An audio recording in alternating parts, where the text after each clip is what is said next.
Hello buddies, welcome back to our channel Kish Tej vlogs. ఎలా ఉన్నారు అందరూ? మేమైతే చాలా బాగున్నామండి. మన తిరుమల సిరీస్ వీడియోస్ చూస్తున్నారా? ఎలా ఉన్నాయి వీడియోస్? చాలా బాగున్నాయి కదా. మీ ఒపీనియన్స్ కామెంట్ చేసేయండి. మీ కామెంట్స్ మాకు మంచి బూస్టింగ్ ఇస్తాయి.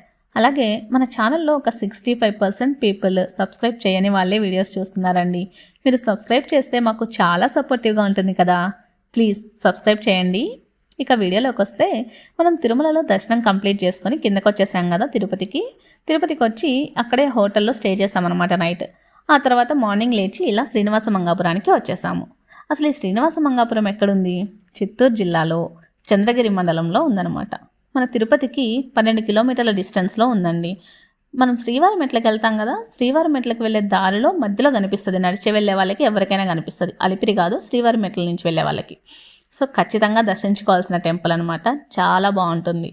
అసలు ఈ ఊరికి శ్రీనివాస మంగాపురం అని ఎందుకు పేరు వచ్చింది? మన శ్రీనివాసుడు ముందుగా అమ్మవారిని పెళ్లి చేసుకుని తిరుమలకు వెళ్తూ ఉన్నారంట. తిరుమలకు వెళ్తూ ఉండగా అగస్త్య మహాముని కలిశారు. అగస్త్య మహాముని పసుపు బట్టలో ఉన్న వీళ్ళని ఆశీర్వదించి వాళ్ళకు గుర్తు చేశారు. పసుపు బట్టల్లో తిరుమలకి వెళ్ళడం నిషిద్ధం కదా, 6 నెలల వరకు నిషిద్ధం కదా అని గుర్తు చేశారనమాట. సో గుర్తు చేసి మీరు ఇక్కడే ఉండండి అని చెప్పి అడిగితే, సో 6 నెలలు ఇక్కడ స్టే చేశారనమాట. శ్రీనివాసుడు అమ్మవారితో కలిసి మొదటిగా నివాసం ఉన్న స్థలం అనమాట. అందుకని శ్రీనివాస మంగాపురం అయింది.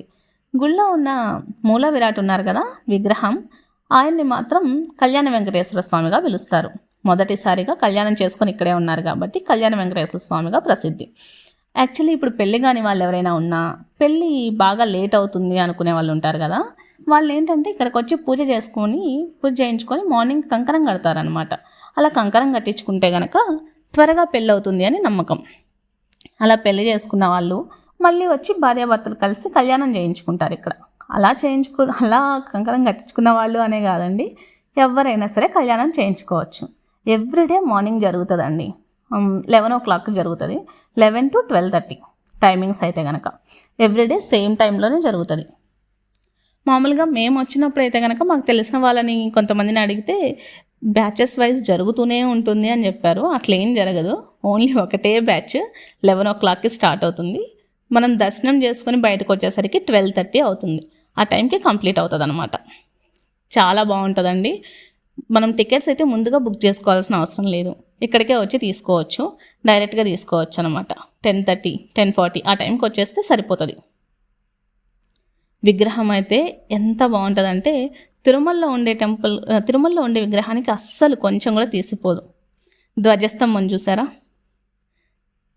అంటే లోపలికైతే మొబైల్ అలో లేదండి, ప్రాంగణంలో అయితే మొబైల్ అలో చేశారు. మేము కళ్యాణం చేయించుకున్న తర్వాత బయటకు వచ్చి మొబైల్ తీసుకొని వీడియో తీస్తున్నాము. చూడండి, గర్భగుడి అనమాట. అది బాగా కనిపిస్తుంది కదా. మర్చిపోయాను, మన కళ్యాణానికి డ్రెస్ కోడ్ అయితే ఉంది. జెంట్స్ అయితే కనుక పంచ కట్టుకోవాలి, షర్ట్లెస్ బనియన్ అయినా వేసుకోవచ్చు, అండ్ టవల్ వేసుకోవాలి. లేడీస్ మాత్రం శారీ కానీ పంజాబీ డ్రెస్ అంటే విత్ దుపట్టా వేసుకోవాలి. ఖచ్చితంగా కంపల్సరీ. ఇది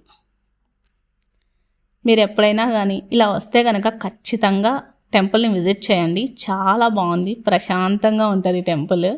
ఈ టెంపుల్ చాలా కష్టాలను ఎదుర్కొందంటండి. ఒకప్పుడు వరదల్లో మునిగిపోయింది. తర్వాత మళ్ళీ కట్టారు, మళ్ళీ మహమ్మదీయులు వచ్చి గుడిని ధ్వంసం చేశారు. ఇలా చాలా స్టోరీ ఉంది. చాలా ప్రసిద్ధిగాంచిన టెంపుల్. అస్సలు మిస్ అవ్వద్దు. నడిచి వెళ్ళే వాళ్ళు కూడా దారిలో కనిపిస్తుంది. ఖచ్చితంగా చూడండి. నెక్స్ట్ మేము ఎక్కడికి వెళ్ళాము, ఏం చేసాము నెక్స్ట్ వీడియోలో చూసేద్దాం. ఈ వీడియో కనుక నచ్చినట్లయితే please do like, share and subscribe to our channel Kish Tej vlogs. మరొక మంచి వీడియోతో మళ్ళీ కలుద్దాం. అంతవరకు బాయ్ బాయ్.